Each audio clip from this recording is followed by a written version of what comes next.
Hello, welcome to the podcast, Human Rights in America, a Revolutionary Mindset. I am your host, Sue Young. Welcome to the podcast. Remember to like, listen, share, and subscribe. My podcast is available on YouTube, Spotify, iTunes, and many more. Hello, listeners. During last week, I hung out with my family from all over the U.S. My sister lived in Georgia, my brother in Colorado, my uncles from California. We celebrated the life of my late uncle, who passed away a couple of weeks ago, and listened to great music and laughed a lot. You don't get to choose your family, but you go through this life with them. That's a segue to today's episode, the Constitution. Just like our families, we don't get to choose the country we're born in. At least most of us don't. We're just born into this world, into this country, and we were fortunate enough to be born in America. When you're born into our country, you're just indoctrinated to the laws of the land. In America, we have the U.S. Constitution. Almost 200 countries have a constitution, but their contents vary considerably. In America, I start learning about the Constitution first on Schoolhouse Rock. Do you remember that? They sung the preamble of the Constitution. So when I got in 7th grade and got up to recite the preamble, I had to stop and make sure that I wasn't singing it in front of the whole class. I started singing it and I almost was embarrassed. And remember, I'm only a Bill and I'm just a Bill. That was really good. I wonder why they don't do Schoolhouse Rock anymore, and they need to bring that back. But I digress. Schoolhouse Rock was fun, but I'm talking about the U.S. Constitution today. Our Constitution was adopted in 1787. I told you I loved Hamilton. I am such a fan, and I've seen it 4 times. And if anyone wants to invite me to a 5th showing, just let me know. But I can tell you that I am a geek about the Constitution. So if you listen to Aaron Burr, Hamilton's Aaron Burr, the Constitution was full of flaws and contradictions, just like your family, at least my family. And yet, that's what we have. That's what we get. In short, the Constitution has 3 branches of government. The executive branch, held by the president, the legislative branch, held by Congress, and the judicial branch, which comprises the Supreme Court, ensuring that no individual or group will have too much power. We have 7 articles and currently have 27 amendments. The text of the 27th Amendment was not ratified with the other 10 amendments, which became effective on December 15, 1791. 27th Amendment was ratified May 7, 1992. by the vote in Michigan. I outline the passage of the 27th Amendment because currently we are working to pass an Equal Rights Amendment, which would outlaw sex discrimination in this country. Can you believe that the United States does not have any laws regarding sex discrimination? Well, let me back that up. We're trying to get an amendment to our Constitution that would outlaw sex discrimination. Women make up 51% of the population, and yet we don't have an amendment. So that's something to think about. You are very familiar with the Bill of Rights. You may not think you are, but you are. If you ever watched Law and Order, the television show, you know about these things. So, for instance, Congress cannot establish a national religion, the right to bear arms, which we hear about, no forced right to house soldiers during war times without approval of the owner. Let's see. We need probable cause before we can take things from you or search your individual person. You have a right not to testify against your best interest. That's called the Fifth Amendment. So that's why on television you'll always see people pleading the Fifth. Right to a speedy trial in criminal matters.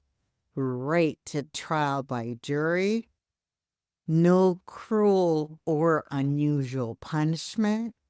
And the listing of rights, enumerated rights, shall not be construed to deny other rights retained by the people. That's a Ninth Amendment. Power is not given to the federal government or retained by the states. My interest is really in showing you the open door, I believe, which is to incorporating human rights into our U.S. laws and Constitution. But something interesting happened last week. Project 2025. And I was astounded. I didn't know. So, as much as I would love to dive into the Ninth Amendment, we have to talk about Project 2025. Have you read it? Do you know what it is? If you're like me, I just Googled it. I didn't know. You know I like quotes. Here's one from Ben Franklin. Only a virtuous people are capable of freedom. As nations become more corrupt and vicious, they have a need for more masters. Project 2025 maps out a clear plan of sweeping reforms that would erode multiracial democracy should a conservative win the 2024 election. Spearheaded by the Heritage Foundation, Project 2025 seeks to rescue the country from elite rule and woke cultural warriors. This conservative promise calls for the first 180 days of the administration are detailed in a 900-plus page document authored by leading far-right voices. This mandate for leadership, the conservative promise, calls for draconian rollbacks of sexual health and reproductive rights, equality for LGBTQ communities, racial equity, public education, climate, and environmental protections, all while preferencing an exclusionary interpretation of Christianity and stripping rights from multiple communities. Among the policies called for in the first 180 days of a conservative presidency, eliminating LGBTQI plus and transgender rights, ending reproductive freedom, and replacing the Department of Health with the Department of Life, slashing of the Department of Justice and dismantling the FBI and replacing their traditional independence from political pressure with loyalty to the administration, eliminates the checks and balances built into three branches of government in favor of expanded control by the executive branch, fundamentally altering American diplomacy to push anti-abortion and anti-LGBTQ plus agendas, adopt a human rights regime distinct from the Universal Declaration of Human Rights, and abandon international organizations and traditional diplomatic and security alliances, just to name a few. This plan, it's made easier if a conservative president is elected soon, but it's not dependent upon the upcoming elections.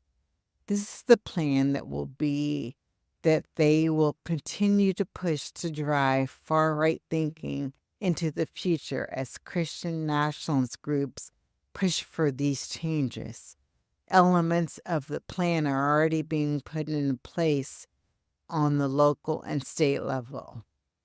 So, of course, I'm talking about UN Declaration and human rights that are not being taught in America.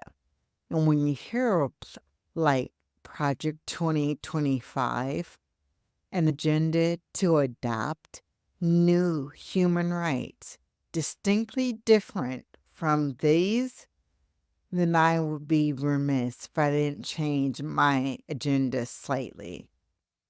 A friend and I were talking about human rights in this podcast, and she said, well, maybe people aren't interested, or maybe as Americans, we'll know when we need to know. We'll figure it out.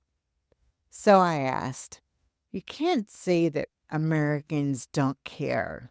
Maybe it's just that they don't know. And when is it the right time to know? When is it when it's too late and their rights have been stripped away?